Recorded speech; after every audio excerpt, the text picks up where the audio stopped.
Hello friends, last time we discussed Doppler effect. Okay, Doppler effect के बारे में हमने पढ़ा था। उसके बाद दो अपने एग्जांपल भी देखेंगे। एक एग्जांपल हमने देखा था और एक एक्सरसाइज का एक क्वेश्चन देखा था। ओके, इसके बाद हमको पढ़ना है दैट इज इंटरफेरेंस। तो देखिए इंटरफेरेंस क्या होता है। Interference is basically related to the superposition theory. देखिए 11th स्टैंडर्ड में एक हमने पढ़ा था that is superposition of wave. Superposition क्या होता है, जब एक पॉइंट पे suppose this is the one point, okay, कोई एक पॉइंट है, सपोज यहाँ पे पी पॉइंट है, तो एक पी पॉइंट पे एक से ज्यादा वेव मिलती है।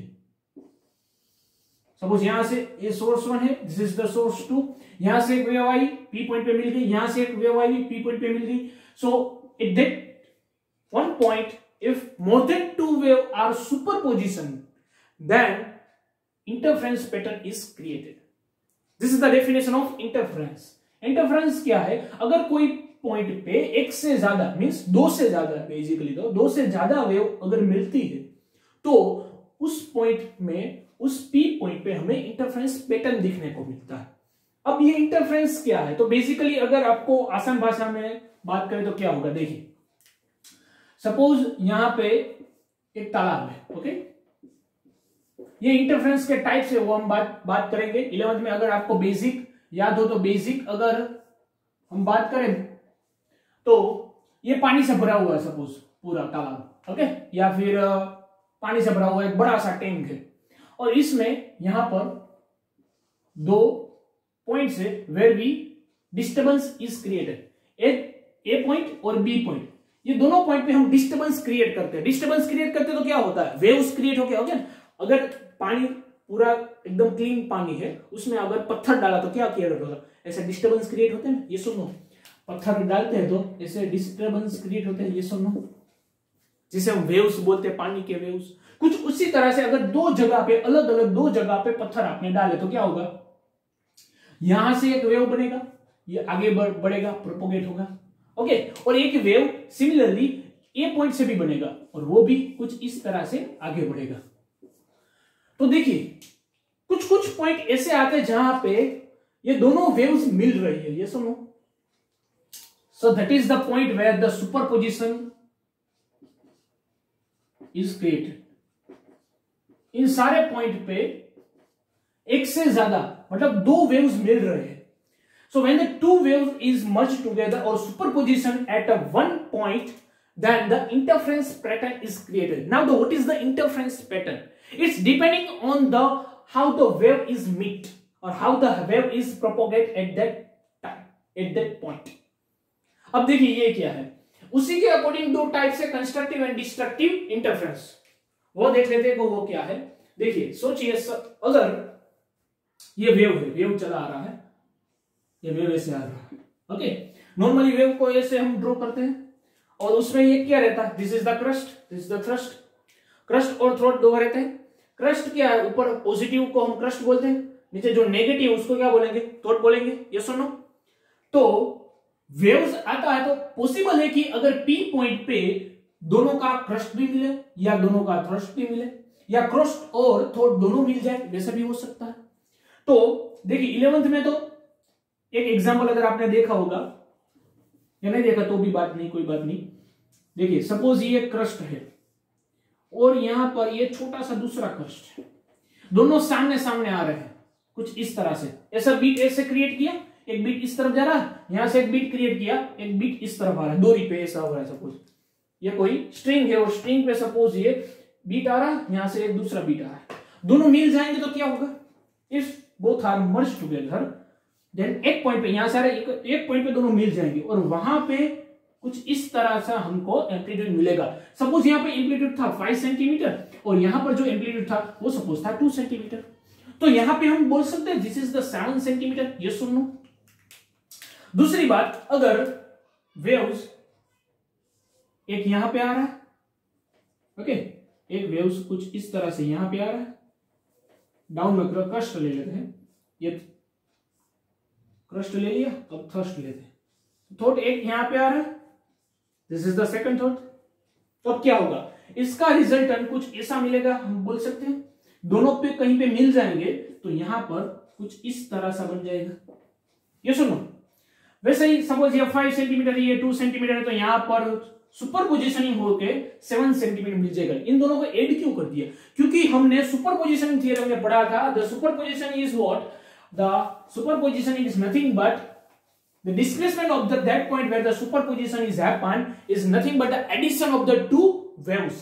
दोनों वेव का जो इक्वेशन था उसको एडिशन करेंगे, this is the superposition theorem.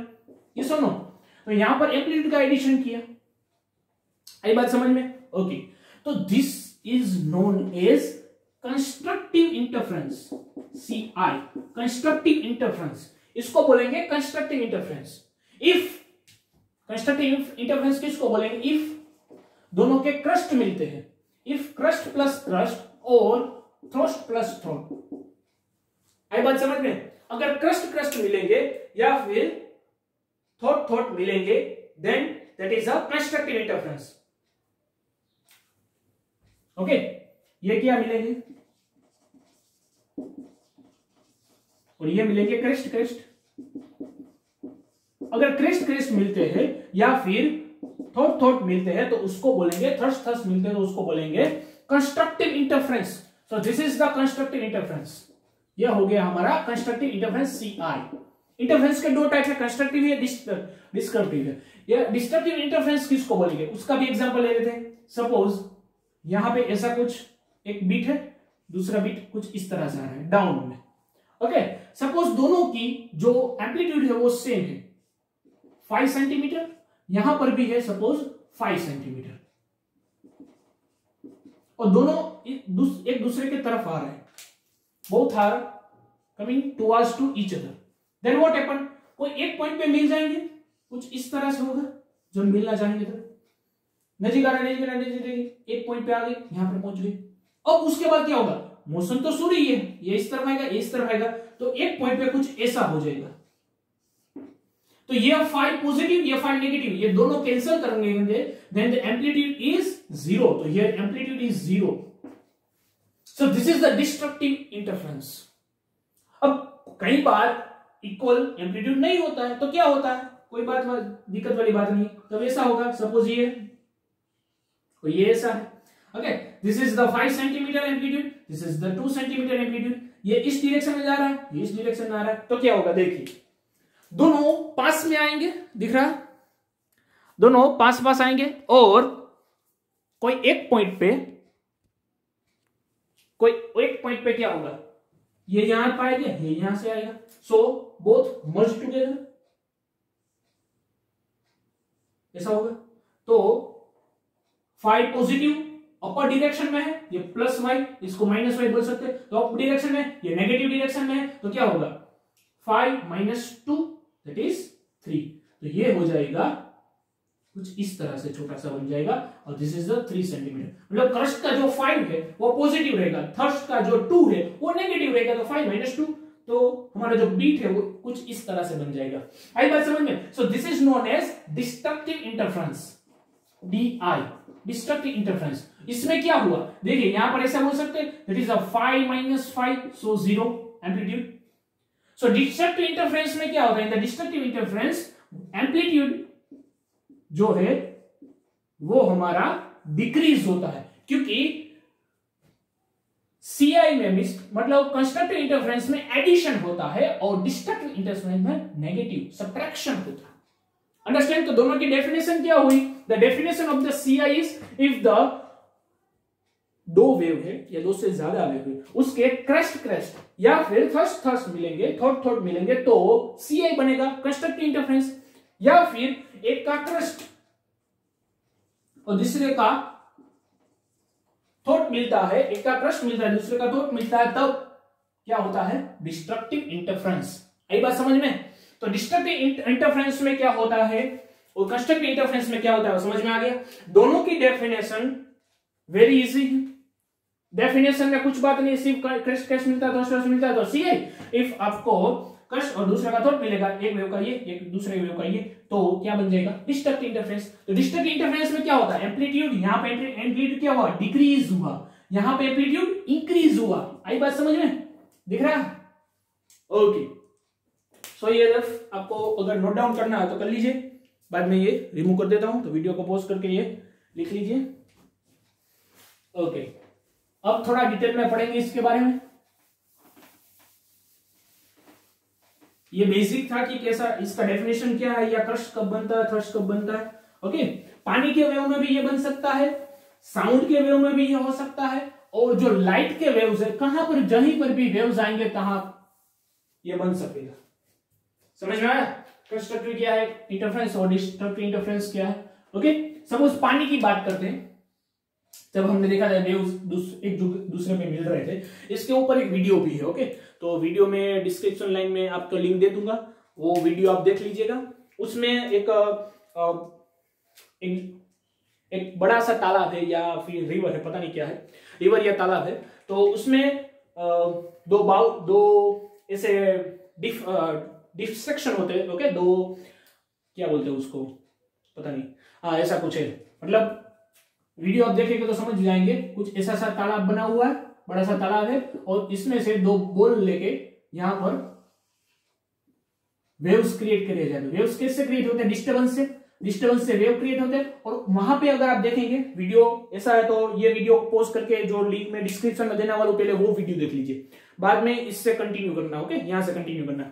तो उसमें अगर आप देखेंगे तो कुछ इस तरह से वेव बनते हैं, एक वेव बनता है और बाद में ऐसे स्पेस हो जाती है, फिर यहां से दूसरा वेव बनेगा, फिर स्पेस, यहां से तीसरा वेव बनेगा, फिर स्पेस। ओके, यहां पर स्पेस बन जाएगी, यहां पर ऐसे कुछ इस तरह से, यहां पे स्पेस, ये बनेगा फोर्थ वेव। तो ये क्या हो रहा है, यहां पर तो सोर्स दो ही है, यहां पर था S1 सोर्स, यहां पर S2 सोर्स। ओके, कुछ इस तरह से पैटर्न मिलती है। ये डिस्टर्बेंस, यहां से डिस्टर्बेंस क्रिएट करने के लिए वो दो बोल का यूज करता है। ओके, तो पानी में ऐसे यहां से वेव क्रिएट करेंगे, यहां से वेव क्रिएट करेंगे, दो वेव क्रिएट करेंगे, दोनों वेव जहां पे मिलेगी तो कुछ इस तरह सा पैटर्न आपको दिखेगा।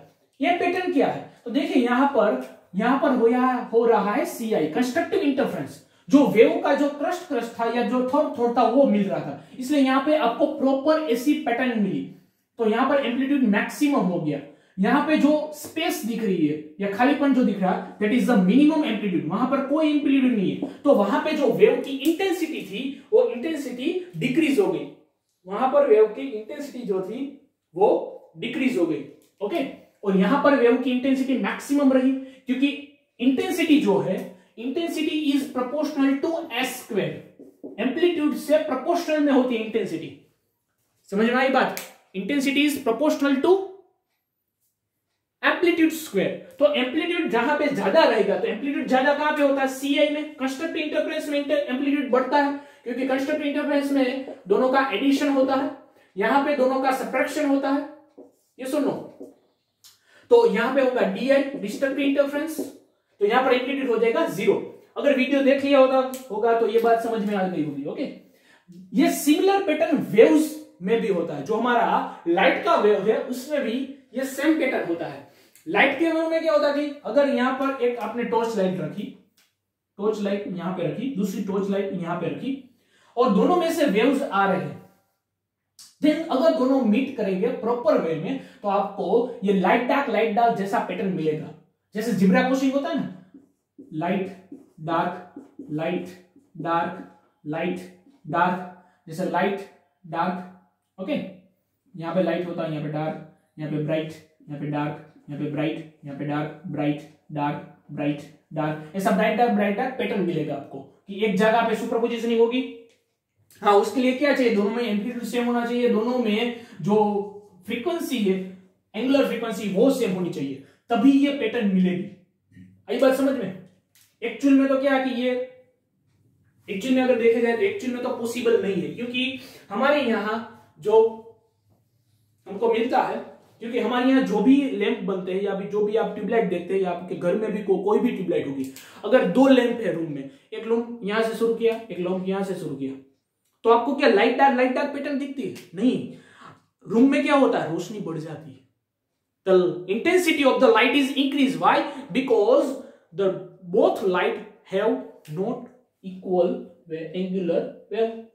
दोनों में एंगुलर जो वेवलेंथ होती है वो इक्वल नहीं होती, एंगुलर स्पीड इक्वल नहीं होती, दोनों में ओमेगा डिफरेंट रहता है, दोनों में एम्पलीट्यूड डिफरेंट रहता है। समझ में आई बात? तो इंटरफेरेंस, जो प्रॉपर इंटरफेरेंस है, कंस्ट्रक्टिव या डिस्ट्रक्टिव, प्रॉपर इंटरफेरेंस ही नहीं हो पाता। समझ में आगे आगे जब पढ़ेंगे तब बताते जाएंगे कि कैसे होता है ये। लेकिन ये जो पैटर्न है, अगर वीडियो देख लिया होगा तो आपको समझ में आ गया होगी ये पैटर्न बनती है। कुछ इस तरह से ही पैटर्न जो है वो वेव, जो लाइट वेव है उसमें भी बनती है। ओके, वो हम आगे बढ़ेंगे तो यंग्स का एक डबल स्लिट का एक्सपेरिमेंट आता है, उसमें प्रॉपर बताया जाएगा कि क्यों होगा और कैसे होगा। तो लाइट में ये प्रॉपर नहीं मिलता। लाइट में प्रॉपर देखने के लिए क्या करते हैं हम, एक ही सोर्स का इस्तेमाल करते हैं, एक ही सोर्स का इस्तेमाल करते हैं और उसी से दो वेव्स बना लेते हैं और दोनों वेव को फिर मर्ज करके हम इंटरफेरेंस पैटर्न ऐसे लाइट डार्क ले आते हैं। ओके, तो वो यंग डबल स्लिट का जो एक्सपेरिमेंट है उसमें आएगा। ये बात समझ में आ गई, इंटरफेरेंस क्या है, कंस्ट्रक्टिव डिस्ट्रक्टिव। ओके डन, ठीक है। ओके, अब इसका जो प्रॉपर डायमेंशन है और कैसे पता चलेगा कंस्ट्रक्टिव इंटरफेरेंस है या डिस्ट्रक्टिव इंटरफेरेंस है, वो बात करते हैं। इसकी जो डेफिनेशन है वो हमने देख ली। ओके, पहला सिंपल सा एक एग्जांपल लेते ताकि आसान भाषा में समझ में आ जाए कि कैसा है कंस्ट्रक्टिव इंटरफेरेंस। देखिए, एक वेव्स का इक्वेशन हमको मालूम है। अगर कोई भी वेव है तो उसको हम साइन कोसाइन वेव से डिनोट कर सकते हैं, क्योंकि वेव साइन कोसाइन वेव में ही आगे बढ़ती। तो यहां पर ऐसे लिख सकते हैं, अगर देखिए कंस्ट्रक्टिव या डिस्ट्रक्टिव इंटरफेरेंस के लिए कोई भी इंटरफेरेंस हो, जनरली दोनों साथ में ही होते हैं, कंस्ट्रक्टिव इंटरफेरेंस और डिस्ट्रक्टिव दोनों साथ में ही होते हैं। ओके, आगे पढ़ेंगे तब समझ में आ जाएगा। तो इंटरफेरेंस पहला जो होने के लिए हमें दो चीज आवश्यकता है। Minimum 2 source is required, minimum, उससे ज्यादा है तो चलेगा लेकिन मिनिमम 2 सोर्स तो चाहिए। तो suppose for the source 1, source जो हमारा फर्स्ट है उसके लिए जो वेव्स निकल रही है वो wave y1 is equal to a cos omega t है। ओके, और सोर्स 2 की जो डिस्प्लेसमेंट है that is a cos omega t, sine भी ले सकते हैं cos भी ले सकते हैं। ओके, देखिए वेव का एक्चुअल इक्वेशन तो ये है ओमेगा t प्लस kx, ये सुन लो 10th में पढ़ा, 11th स्टैंडर्ड में हमने पढ़ा है। लेकिन अब यहां पे हम सिर्फ ओमेगा t लेके बात करते हैं। दोनों में जो kx है उसको अब कंसीडर नहीं करते, पहले आहिस्ता आहिस्ता करें, बाद में उसको भी कंसीडर करेंगे और बताएंगे क्या होगा। तो सपोज दोनों का एम्पलीट्यूड सेम है, दोनों में ओमेगा सेम है, दोनों सोर्स में ओमेगा सेम है, एम्पलीट्यूड सेम है। तो अगर ऐसी दो वेव्स मिलती है तो कंस्ट्रक्टिव इंटरफेरेंस के अंदर क्या होता है, डिस्ट्रक्टिव के अंदर क्या होता है। ओके, दोनों हम देखेंगे क्योंकि टेक्स्ट बुक में दिया हुआ है इसका एग्जांपल, तो ये ले लेते हैं और आसान है, हो जाएगा पढ़ने में लिए। तो सपोज कंस्ट्रक्टिव इंटरफेरेंस होगा तो उसमें क्या होगा, y is equal to y1 plus y2, ये सुनो अभी हमने देखा था। तो दोनों की वैल्यू यहां पे पुट कर दे तो a cos omega t plus a cos omega t, ये सुनो आई बात समझ में, दोनों का एडिशन हुआ तो ये क्या हो जाएगा 2a cos omega t, this is y।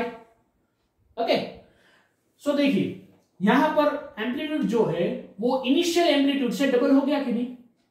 So here we can say in a constructive interference amplitude is twice than earlier, amplitude twice हो गया। तो देखिए जो इंटेंसिटी होती है, the intensity is proportional to A square, intensity is proportional to A square, amplitude के square से proportion में होती है। तो यहां पर अगर इनिशियल एम्पलीट्यूड 0 था, जब एम्पलीट्यूड इनिशियल इंटेंसिटी इज 0,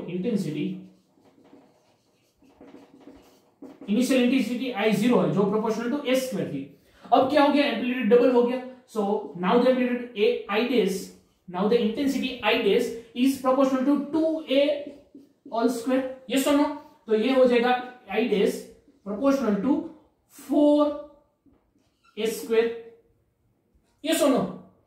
समझ में आई बात। अगर इन दोनों का रेशियो लेंगे तो क्या होगा, अगर इन दोनों का रेशियो लेंगे तब पता चलेगा that I dash is equals to 4I0, yes or no? तो इनिशियल इंटेंसिटी अगर I0 थी तो अब इंटेंसिटी कितनी होगी, 4 टाइम्स दैट अर्लियर। ये होता है कंस्ट्रक्टिव इंटरफेरेंस में। Okay, now the destructive interference. Destructive interference में क्या होता है, तो एक का क्रस्ट होता है दूसरे का थॉट होता है, तो दोनों का जो है वो होगा सब्ट्रैक्शन। डिस्प्लेसमेंट का क्या होगा, सब्ट्रैक्शन होगा। सो दोनों इक्वेशन का सब्ट्रैक्शन करेंगे, a cos omega t minus a cos omega t, तो ये y क्या हो गया, 0 हो गया। दोनों का एम्पलीट्यूड हमने सेम लिया था, ओमेगा भी सेम ली है, तो y हो गया 0, नेट डिस्प्लेसमेंट इज 0। ये y क्या पता है ना, अगर सपोज ये P पॉइंट है, ओके, तो एक रेज यहां से आ रही है, यहां पे मिल रही है, दूसरी रेज यहां से आ रही है, यहां पे मिल रही है, तो ये P पॉइंट का कितना डिस्प्लेसमेंट होगा वो है एक्चुअल में इनका individual displacement y1, individual displacement y2। P point पे अगर दोनों वेव्स मिलती है तो उसका डिस्प्लेसमेंट कितना होगा। आई बात समझ। सपोज यहां से एक वेव आ रही है, यहां पर P पॉइंट है, एक दूसरी वेव यहां पर से आ रही है, यहां पर ये P पॉइंट पे मिल गई, तो ये दोनों तरफ से फोर्स लगाएगी ना, ये सुनो, तो यहां पर एम्पलीट्यूड कितना बढ़ेगा, तो वो तो डिपेंड करेगा कि क्रस्ट मिल रहा है, थ्रस्ट मिल रहा है, या एक का क्रस्ट दूसरे का थ्रोट मिल रहा है। आई बात समझ में। तो वही है, तो यहां से अगर आता है दोनों सेम है, इसका क्रस्ट मिल गया, इसका थ्रस्ट मिल गया, तो क्या हो जाएगा, इसका डिस्प्लेसमेंट होगा ही नहीं, वहीं पे रहेगा, क्योंकि एक ऊपर खींचेगा एक नीचे खींचेगा, तो दोनों तरफ फोर्स इक्वल, तो कहीं पे जाएगा ही नहीं, उसका displacement zero. If the displacement is zero then you can say the amplitude is also zero. वहां पे एम्पलीट्यूड कितना होगा, here amplitude is zero, amplitude भी जीरो हो जाएगा, क्योंकि अगर इससे कंपेयर करें तो यहां पर एम्पलीट्यूड तो जीरो हो गया। If amplitude is zero then you can say intensity is also zero, because intensity is proportional to a square, तो इंटेंसिटी भी जीरो हो गई। तो एक बात बोल सकते हैं कि कंस्ट्रक्टिव इंटरफेरेंस में जो एम्पलीट्यूड होता है वो मैक्सिमम एम्पलीट्यूड होता है, ये सुनो, ट्वाइसर देन अर्लियर मैक्सिमम हो गया, और इंटेंसिटी भी मैक्सिमम मिलती है। यहां पर जो एम्पलीट्यूड होता है वो मिनिमम एम्पलीट्यूड मिलता है, और इंटेंसिटी जो है वो भी हमें मिलती है मिनिमम। समझ में आई बात, ओके। तो ये एग्जांपल था कंस्ट्रक्टिव इंटरफेरेंस का एग्जांपल। अगर constructive explain the interference and its type, ऐसा कोई क्वेश्चन आए तो इंटरफेरेंस का डेफिनेशन लिखो, then the two type constructive and destructive interference, उन दोनों की डेफिनेशन और ये एग्जांपल लिख दो, हो गई बात। आई बात समझ में, ओके। सो ये नोट डाउन कर लो, बाद में इसको रफ कर देंगे, कर लिया नोट डाउन, ओके। वीडियो को पॉज करके नोट डाउन कर लेना, ठीक है। अब इसके रूल्स के बारे में पढ़ेंगे कि कंस्ट्रक्टिव इंटरफेरेंस कब होगा, क्योंकि लाइट तो हमें दिखती नहीं है, वेव्स अगर पानी की वेव्स है तो पता कर पाएंगे कि यहाँ पे थ्रस्ट है, यहाँ पे थ्रस्ट आ रहा है, लेकिन लाइट में कैसे देखेंगे कहां पे थ्रस्ट आ रहा है, कहां पे थ्रस्ट आ रहा है। अगर कोई स्ट्रिंग है तो स्ट्रिंग पे हमें पता चल जाएगा यहाँ पे क्रस्ट आ रहा है, यहाँ पे से थ्रस्ट आ रहा है, दोनों मिलेंगे तो डिस्ट्रक्टिव होगा, अगर क्रस्ट मिलेंगे तो कंस्ट्रक्टिव होगा। लेकिन लाइट तो दिखती नहीं, तो कब पता चलेगा कंस्ट्रक्टिव है या डिस्ट्रक्टिव है। आई बात समझ में। तो उसी के लिए उसके कुछ रूल्स है, वो पढ़ लेते हैं, मतलब कि उसकी कंडीशंस क्या है। ओके, कंस्ट्रक्टिव और डिस्ट्रक्टिव इंटरफेरेंस होने की कंडीशंस क्या है, उसकी क्या कंडीशंस है, कौन सी कंडीशन पे हम ये फाइंड कर सकते हैं कि यहाँ पे कंस्ट्रक्टिव हो रहा है या फिर डिस्ट्रक्टिव इंटरफेरेंस हो रहा है। आई बात समझ में। तो अभी जो हमने एग्जांपल लिया था उसमें दोनों का एम्पलीट्यूड सेम लिया था, दोनों का जो ओमेगा थी वो सेम ली थी। अब लेते हैं हम उसकी डिफरेंट ओमेगा। ओके, अब लेते हैं कि डिफरेंट ओमेगा पे क्या हो रहा है, अलग अलग ओमेगा पे क्या हो रहा है, मतलब अलग अलग एम्पलीट्यूड पे क्या हो रहा है। अगर सोर्स 1 है उसकी जो डेफिनेशन है या उसका जो इक्वेशन है y1 equal to suppose a1 cos 1 omega t हो प्लस kx 1, ओके, और y2 सोर्स 2 के लिए, ये हमारा हो गया सोर्स, उसके लिए अगर इक्वेशन ये है cos omega 2t plus kx2। अगर ये दोनों वेव के इक्वेशन है तो लाइट वेव्स है, ये दोनों तरफ से आ सकती है, लाइट वेव्स आ रही है, यहां से लाइट वेव्स आ रही है, S1 ये S2 ये P पॉइंट पे मर्ज हो रही है, यहां पे सुपर पोजिशनिंग हो रही है सपोज। अब देखिए पहले तो इसमें दो चीज है, एक है फेज डिफरेंस और एक है पाथ डिफरेंस। फेज डिफरेंस क्या, पाथ डिफरेंस क्या है, वो मैं आपको बता देता हूं। देखिए अगर यहां पे S1 से P ले और S2 से P ले, तो हो सकता है कि अगर ये सोर्स है तो सोर्स से जो P का डिस्टेंस हो S2P और S1P वो दोनों डिफरेंट हो, पॉसिबल है। सपोज यहां से यहां तक का डिस्टेंस जो है वो हो सकता है कि 9 लेम्बडा हो, मतलब के 9 लेम्बडा जितना हो, यहां से 9 वेवलेंथ इसमें आ जाती हो, यहां से सपोज 7 वेवलेंथ ही आ जाती हो, तो S1P माइनस S2P करेंगे, then this is the path difference. आई बात समझ में, this is the path difference, ये हो जाएगा पाथ डिफरेंस। फेज डिफरेंस क्या होगा, तो ये आपको दिख रहा है कोस के बगल में जो ये है, दिस इज द थिंग्स, ये कौस, ये ब्रैकेट क्या है, कोई भी अगर साइन लिखो या कोस लिखो, उसके ब्रैकेट में जो लिखते हैं दैट इज ऑलवेज एंगल, और ये जो एंगल है उसका डिफरेंस, उसी को बोलते हैं phase difference. Okay, that is denoted by phi, phase difference. आई बात समझ में? यस और नो? फेज डिफरेंस क्या है और पाथ डिफरेंस क्या है? ओके, अब देखते हैं कि इसमें पाथ डिफरेंस क्या है और फेज डिफरेंस क्या है। देखिए, इन दोनों का सब्ट्रैक्शन करेंगे तो क्या मिलेगा? पाथ डिफरेंस, फेज डिफरेंस, ये दोनों मिल सकते हैं। अब देखते हैं पहले एंगल का डिफरेंस करते हैं, तो phi, phase difference, phase difference, phase difference को क्या डिनोट करते हैं? फाई से। तो फाई इक्वल टू इन दोनों का difference, then omega 1t plus kx1 minus omega 2t plus kx2। Okay, अगर ओपन ब्रैकेट करेंगे then omega 1t plus kx1 minus omega 2t plus kx2। और यहां पे देखिए, यहां पे tt कॉमन है, so omega 1 minus omega 2 into T plus यहां पर k कॉमन है, then k into bracket x1 minus x2। Yes और नो? ये हो गया हमारा फेज डिफरेंस। देखिए, इसमें पता होना चाहिए k क्या है? k is what? k is a wave number. Yes और नो? या वेक्टर वेव जो होता है हमारे 2 पाई बाई लेमडा, पता है ना? ये k इक्वल टू क्या होता है? 2 pi by lambda, that is wave number या वेव वेक्टर भी उसको बोलते हैं। t is the time, omega is a angular frequency, omega is equal to 2 pi f होता है, t तो टाइम पता ही है, और x क्या है? That is the distance cover by the wave, जो डिस्टेंस कवर होता है हॉरिजॉन्टल डिस्टेंस, वो है। Okay, that actually a phase difference, sorry path difference. ये पाथ x1 पाथ कवर किया, इसने x2 पाथ कवर किया। ओके, यहां पर x1, यहां पर x2, इन दोनों का डिफरेंस लेके तो वो क्या हो जाएगा? Path difference. आई बात समझ में? टेक्स्ट में ये दिया हुआ है कि P1 S1 P minus S2P ऐसा देते हैं। तो ये हो गया फेज डिफरेंस। ये होता है कोहेरेंट सोर्स के लिए। आपको अगर ये पता चले कोहेरेंट सोर्स क्या है, इनकोहेरेंट सोर्स क्या है, देखिए कोहेरेंट सोर्स और इनकोहेरेंट सोर्स में दो चीज अलग अलग है। This is for the incoherent source, इनको सोर्स। अब इनकोहेरेंट सोर्स क्या होता है? सोर्स के बेसिकली टू टाइप्स है, जैसे इंटरफेरेंस के दो टाइप थे ना, उसके सोर्स के भी दो टाइप है, incoherent source and coherent source. Incoherent source उसे बोलते हैं where omega is not equal, जिन दोनों सोर्स की ओमेगा इक्वल नहीं होती उसको बोलते हैं इनकोहेरेंट सोर्स। तो देखिए हमारे ओमेगा यहां पे इक्वल नहीं है, नहीं है, omega is different, here omega 1 omega 2। तो यहां पे देखिए फेज डिफरेंस कहां पे डिपेंड कर रहा है? फेज डिफरेंस टाइम पे डिपेंड कर रहा है। So here we can say for the incoherent source phase difference और या फाई लिख लो ना शॉर्ट में, फाई डिपेंड्स ऑन टाइम। तो अगर टाइम वेरी करता है तो फेज डिफरेंस भी वेरी करेगा। मतलब क्या होगा कि यहां से वेव्स आ रहे हैं P पॉइंट पे, अगर 5 सेकंड पे कोई और फेज डिफरेंस होगा, 7 सेकंड पे कोई और फेज डिफरेंस होगा, 8 पे कोई और फेज डिफरेंस होगा, तो आपको प्रॉपर इंटरफेरेंस देखने को नहीं मिलेगा। For the proper interference we require coherent source. क्या चाहिए? कोहेरेंट सोर्स चाहिए।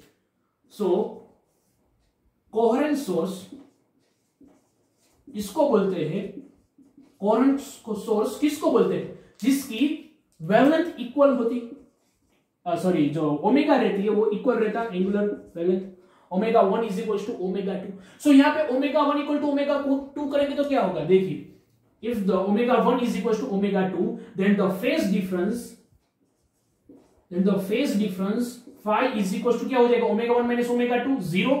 सो 0 इंटू टी 0 हो जाएगा plus K x1 minus x2। Okay, so phi is equal to K की जगह पे वैल्यू रख देते हैं, value is 2 pi by lambda, so this is 2 pi by lambda और this is known as delta x या फेज पाथ डिफरेंस। इसको delta phi भी बोल सकते हैं, फेज डिफरेंस, या फाई लिखो तो भी कोई गलत वाली बात नहीं है। So this is the equation of the path difference and the phase difference. दोनों का हो गया ये relation, this is the relation between phase difference and path difference. आई बात समझ में? यस और नो? तो अगर इसका ये फॉर्मूला बहुत ही इंपॉर्टेंट है एमसीक्यू वगैरह में या फिर एक्सरसाइज में आता है कि अगर फेज डिफरेंस दिया हुआ हो और पाथ डिफरेंस फाइंड करना हो तो इसको इस्तेमाल करते हैं। ये लेमडा क्या है, wavelength, this is the wavelength, इसका इस्तेमाल कर सकते हैं। आई बात समझ में? तो अगर एकदम परफेक्ट हमको इंटरफ्रेंस चाहिए फॉर गुड इंटरफ्रेंस,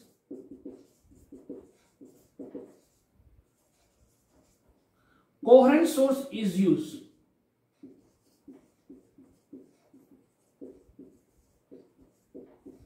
क्या यूज होता है? कोहेरेंट सोर्स यूज होता है। आई बात समझ में? कोहेरेंट सोर्स यूज होता है। कोहेरेंट सोर्स यूज होगा तो उसका फेज डिफरेंस क्या रहेगा? ये रहेगा, ये सुनो। सो this is the equation of phase difference. अब देखते हैं कि अगर कंस्ट्रक्टिव होगा या डिस्ट्रक्टिव इंटरफेरेंस होगा तो कौन सा फेज डिफरेंस रहेगा। समझ में आएगा? किसको कोहेरेंट बोलेंगे, किसको इनकोहेरेंट सोर्स बोलेंगे। This is the incoherent source where the omega 1 and omega 2 is not equal, means wave की जो एंगुलर वेलोसिटी वो इक्वल नहीं रहती है, तो उसका फेज डिफरेंस ये रहेगा। This is the phase difference for the coherent source. Okay, so ये फेज डिफरेंस है, ये पाथ डिफरेंस है। This is the path difference delta x. इन दोनों के बीच का रिलेशन थे। अगर पाथ डिफरेंस का अलग से इक्वेशन लिखना हो तो डेल्टा एक्स को सब्जेक्ट करना, इसको यहां पे मल्टीप्लाई कर दो, then the lambda by 2 pi into delta phi. This is the equation of path difference. ये पाथ डिफरेंस का इक्वेशन हो गया। डन। ओके, तो ये नोट डाउन कर लो दोनों फेज डिफरेंस और पाथ डिफरेंस का इक्वेशन, और ये कोहेरेंट इनकोहेरेंट सोर्स भी नोट डाउन कर लीजिए। ओके, वीडियो को पॉज करके नोट डाउन कर लीजिए। कर लिया नोट डाउन? तो इसको रिमूव कर देता हूं। ओके, अब उसकी देखेंगे कंडीशन, क्योंकि कंडीशन के लिए यह बहुत ही इंपॉर्टेंट था कि कौन सा कोहेरेंट लेना चाहिए, इनकोहेरेंट लेना चाहिए, या जो फेज डिफरेंस का इक्वेशन था वो इंपॉर्टेंट है। ओके, ठीक है। अब देखते हैं उसकी कंडीशंस कि कौन सी कंडीशन लगेगी कोहेरेंट सोर्स के लिए। तो वो डिपेंड करेगी एम्पलीट्यूड पे। देखिए, अगर यहां पे वापस ड्रॉ करेंगे तो ये सोर्स था S1, this is the source 2, यहां से लाइट रेज आ रही है, P पॉइंट पे मिल रही है, यहां से लाइट रेज आ रही है, कोई P पॉइंट पे मिल रही है। तो हो सकता है दोनों का जो एम्पलीट्यूड हो वो डिफरेंट हो, जो हमने लिया था। तो एम्पलीट्यूड अगर डिफरेंट हो, सपोज ये एम्पलीट्यूड है, this is A1, this is A2, और दोनों के डिफरेंस जो है उसको बोलते हैं फेज डिफरेंस, बीच का जो एंगल है। तो ये वेक्टर है, अगर ये A1 वेक्टर है, अगर ये A2 वेक्टर है, तो वेक्टर का रिजल्टेंट वेक्टर जब मिलेगा, अगर ये A1 वेक्टर A2 वेक्टर, इसका रिजल्टेंट वेक्टर कहीं यहां पे मिलता था, ये सुनो AR बोल सकते हैं, this is the resultant vector AR। हम सबको पता है। आपको ऐसा लगा ये अचानक से वेक्टर क्यों ले लिया? देखिए, जो हमें इंटेंसिटी प्रूफ करनी है या जो कोहेरेंट सोर्स की कंडीशंस प्रूफ करनी है, उसके लिए ये रिजल्टेंट जरूरी है। क्योंकि क्या होगा, क्योंकि यहां पे A1 होगा, पहले सोर्स का जो एम्पलीट्यूड है वो A1 होगा, दूसरे सोर्स का एम्पलीट्यूड A2 होगा, लेकिन जहां पे इंटरफेरेंस हो रहा है ये P पॉइंट पे, वहां पर तो दोनों एम्पलीट्यूड मर्ज हो जाएंगे। ये सुनो, और एम्पलीट्यूड पॉजिटिव भी होता है, नेगेटिव भी होता है। हमको पता है, अगर क्रस्ट रहेगा तो पॉजिटिव रहेगा, थ्रस्ट रहेगा, थॉट रहेगा तो नेगेटिव रहेगा। तो कैसे मिल रही है वो हमको पता नहीं है, क्योंकि लाइट को तो देख नहीं सकते। इसीलिए हमने वेक्टर का इस्तेमाल किया और उसका रिजल्टेंट वेक्टर निकाल लिया, क्योंकि रिजल्टेंट वेक्टर हमको बता देगा कि कंस्ट्रक्टिव है या डिस्ट्रक्टिव है। आई बात समझ में? तब उसकी कंडीशन हम फुलफिल कर पाएंगे। डन। ओके, ठीक है। तो ये AR अगर रिजल्टेंट है तो इसका इक्वेशन हम ऐसे लिख सकते हैं, AR is equal to under root of, याद कीजिएगा, A1 square plus A2 square plus 2A1 A2 cos angle between the two vector. तो दोनों वेक्टर के बीच का जो एंगल है वो फाई है। Phi is what? Phase difference. ये फेज डिफरेंस है। ओके, समझ में आया क्या हो रहा है? ये कैसे आया, ये कैसे आया, पता चला कि कैसे आया ये? हाँ, ये हमने ऑलरेडी 11th स्टैंडर्ड में पढ़ रखा। अगर ये A वेक्टर है, ये B वेक्टर है, दोनों के बीच का एंगल थीटा है, तो उसका रिजल्टेंट वेक्टर अगर ये R होगा तो R का रिजल्टेंट कैसे फाइंड करेंगे? तो A का स्क्वायर B का square plus 2AB into cos theta और उसका रूट। आई बात समझ में? ओके, तो यही चीज है। अगर इसको दोनों तरफ स्क्वायर करेंगे तो ऐसा हो जाएगा A R square A resultant square is equal to a1 square plus a2 square plus 2a1 a2 cos phi.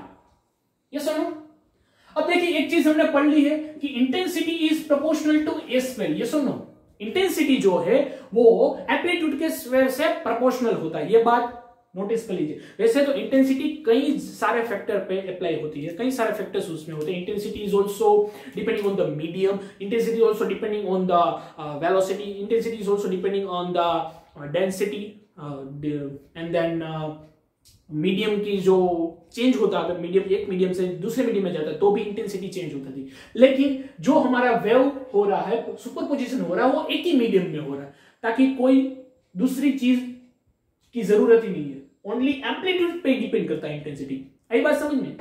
Okay, अगर एम्पलीट्यूड के प्रोपोर्शनल में है, I is proportional to A square, then we can write here, तो यहां पे हम लिख सकते हैं ए स्क्वायर की जगह पे क्या लिख सकते हैं I, क्योंकि अगर कांस्टेंट होगा उसके डिवाइड में तो सभी के डिवाइड में से कांस्टेंट निगलेक्ट हो जाएगा दोनों तरफ से। ओके, तो इसको हमें ऐसा लगता है कि intensity I is equal to A square की जगह पे I लिख सकते हैं ना, I रिजल्टेंट। ये सुनो, यहां पे हो जाएगा I1 square, sorry I1 only, क्योंकि ए स्क्वायर की जगह पे क्या लिखना I1, यहां पे I2 2, A1 और A2 की जगह पे क्या लिखेंगे, क्योंकि I is proportional to A square.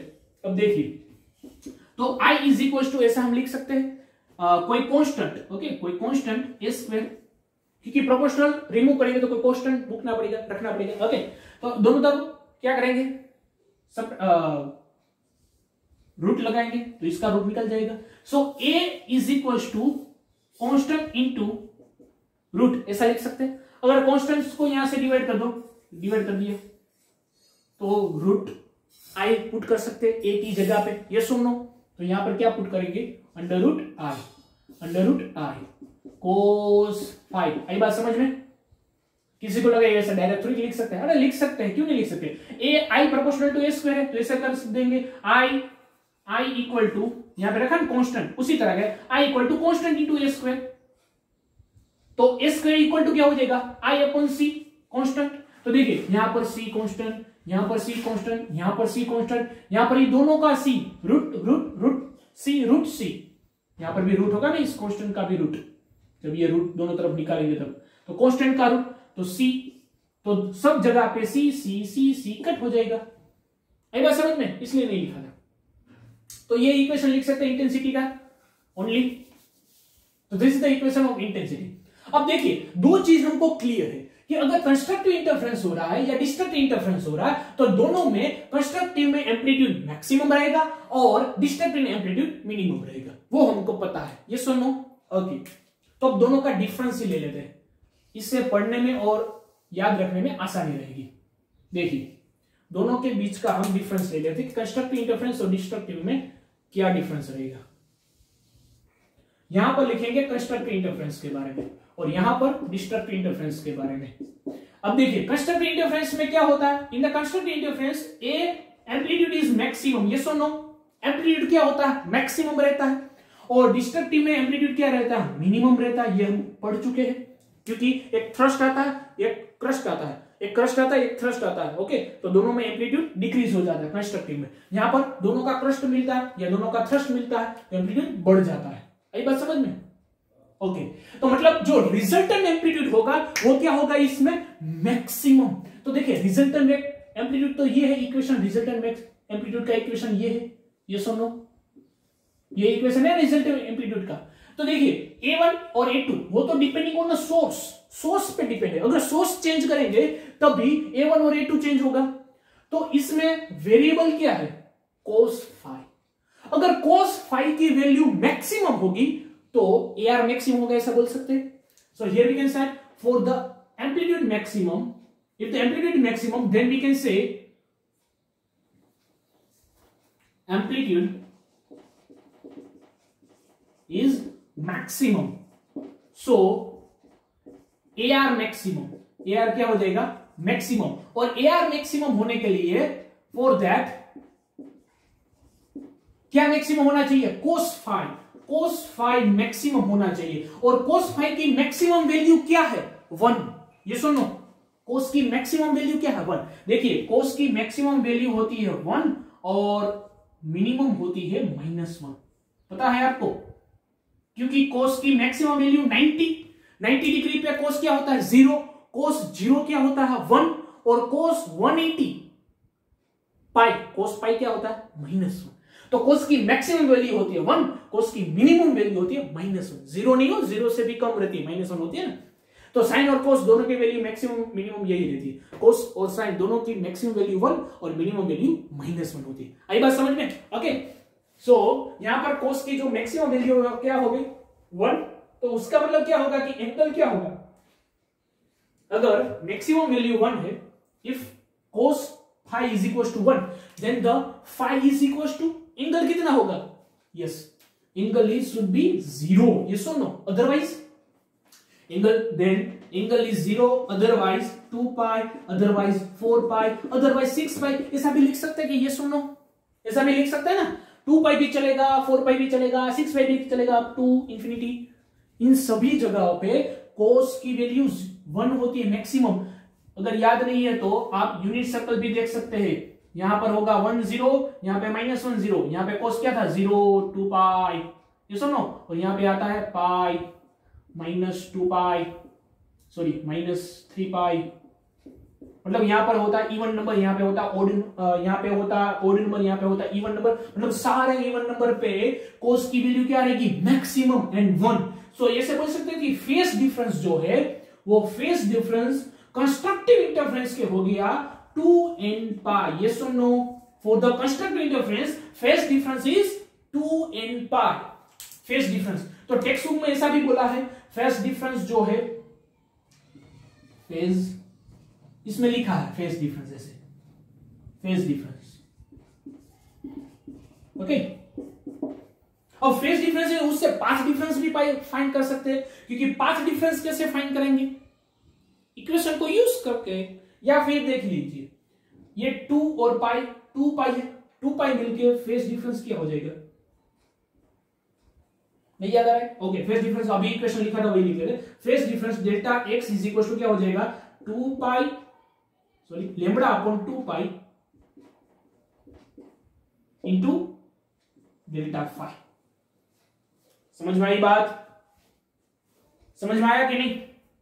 Lambda upon 2 pi into delta phi हो गया। सो डेल्टा फाई मतलब फेस डिफरेंस क्या है? 2n पाई। तो यहां पे रख दो 2n पाई इंटू 2n पाई, पाई कैंसिल, 2 कैंसिल। तो डेल्टा x मींस इन लैम्बडा। तो ये हो गया हमारा path difference. This is the path difference. ये आ गया हमारा पाथ डिफरेंस। समझ में आई बात? तो पाथ डिफरेंस क्या होगा? Delta x is equal to n lambda. दिख रहा है सबको? ओके, अब वही हम बात इसमें देख लेते हैं डिस्ट्रक्ट इंटरफेरेंस में। तो डिस्ट्रक्ट में एम्पलीट्यूड क्या होता है? मिनिमम। अब तो समझ में आएगा, यहां पर होता है मिनिमम एम्पलीट्यूड। तो मिनिमम एम्पलीट्यूड के लिए क्या चाहिए? मिनिमम एम्पलीट्यूड देखिए, ये जो हमारा रिजल्टेंट एम्पलीट्यूड है, मिनिमम एम्पलीट्यूड के लिए resultant amplitude should be negative. उसकी वैल्यू क्या होनी चाहिए? कोस फाई अगर मिनिमम होता है then the AR is minimum, then amplitude is minimum। समझ में आई बात क्या नहीं? ओके, तो cos फाई मिनिमम होगा तब क्या करेंगे? cos फाई मिनिमम, तो cos फाई की मिनिमम वैल्यू होती है -1। This is the minimum value of cos phi. ये सुनो, तो cos फाई -1 कब होता है? जब जो ये एंगल है फाई, वो एंगल होगा पाई या 3 पाई या 5 पाई, मतलब इवन पाई होता है, तब उसकी वैल्यू क्या रहती है? -1। यूनिट सर्कल में मालूम है ना, दिख रहा है यूनिट सर्कल? यूनिट सर्कल में हमने देखा था -5 3 पाई 4 पाई ऐसी होती है, तब उसका जो वैल्यू होता है वो होता है -1। आई बात समझ में? ओके, पाई होगा, 3 पाई होगा, 5 पाई होगा तब। तो this is the even pi. तो इसको ऐसा लिख सकते हैं, phi is equal to 2n - 1 pi. n start from where the n start from 1 2 3 this 2n - 1 पाई, इसको इवन पाई बोलेंगे ना। तो ये हो गया हमारा phase difference. This is the phase difference for the destructive interference. अब पाथ डिफरेंस फाइंड करेंगे। Path difference, okay, path difference देखिए टेक्स्ट बुक में आपको ऐसा भी दिया हुआ है, पाथ डिफरेंस डेल्टा एक्स की जगह पे उसको लिखा है S1P माइनस S2P। मैंने अर्लियर इसमें लिखा था उसी तरह से, S1P और S2P इन दोनों का डिफरेंस वही पाथ डिफरेंस हो गया। ओके, तो डेल्टा एक्स को S1P माइनस S2P भी बोल सकते हैं। आई बात समझ में? तो पाथ डिफरेंस कैसे होगा? फेज डिफरेंस से ही फाइंड करेंगे इसी फॉर्मूला से। Then the delta x is equal to lambda upon 2 pi into delta x. Delta x क्या है? Delta x 2n minus 1, sorry delta 5 phase difference into pi. तो ये पाई कैंसल, पाई कैंसल। तो this is the delta x is equal to 2n minus 1 lambda by 2। This is the path difference, this is the path difference. Okay, और इसी को बोल लिख सकते हैं हम delta x is equal to लिख सकते हैं S1P माइनस S2P। यही हो जाएगा हमारा S1P माइनस S2P। समझ में आ गया? This is the path difference for the destructive interference. This is the very important things. ये दोनों चीज आपको याद रखनी है। कंस्ट्रक्टिव इंटरफेरेंस में फेज डिफरेंस क्या रहेगा? 2n पाई, और उसका पाथ डिफरेंस क्या होगा? n lambda. डिस्ट्रक्टिव इंटरफेरेंस में the phase difference is phi is equals to 2n minus pi and the path difference is 2n minus 1 lambda by